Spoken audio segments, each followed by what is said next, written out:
Hi, this is Jay Wilson, Game Director on Diablo 3. Today I'm going to tell you about a new feature we've added called Artisans. Artisans are special NPCs who help the player in his fight against Diablo by lending their skills as craftsmen. This is a concept of the blacksmith, the first artisan you'll encounter in Diablo 3. You don't start the game with access to artisans. You discover them on your journey through Sanctuary. The loyalty of these craftsmen is not given freely, it has to be earned.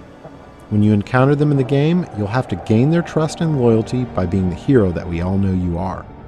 Once you've gained their trust, they will follow you throughout your adventures, aiding you any way that they can.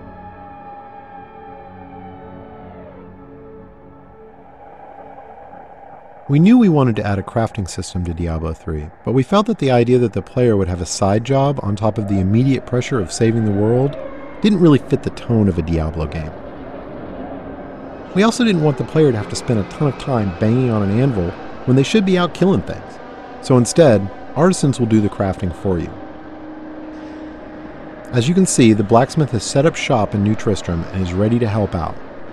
Artisans can act as a normal vendor, selling a variety of useful items and purchasing anything you don't want to keep in your bag. All artisans can also craft certain items, depending on the type of artisan. The blacksmith mostly focuses on weapons and some types of armor. On top of that, all artisans have special abilities unique to them. The blacksmith can repair items, but most importantly, he can add gem sockets to some item types that do not already have sockets, regardless of the quality of the item. In addition, all artisans have training options so you can upgrade them, and talk options for that all-important gossip about what's happening in the world of Sanctuary. Let's talk about crafting first. Crafted items are meant to be an alternate way for the player to acquire items. Artisans learn recipes for items as they level up, but some of the best recipes are found in the game world as drops off of monsters. Once an artisan has learned a recipe, he can craft it as long as you provide the materials and some gold to cover his expenses. In keeping with Diablo tradition, we didn't want a crafting system that produced completely predictable items, so most items your artisan creates will have a series of set and random properties. Here we see a few items that have some set, but mostly random properties. These could be good for any class depending on what properties they produce.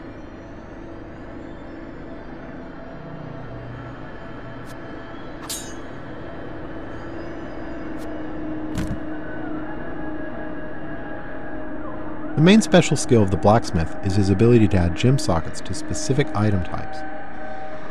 This is regardless of quality of the item, so a rare or legendary weapon could have sockets added to it. This allows gems to be used to a much greater degree in Diablo 3 than the previous games.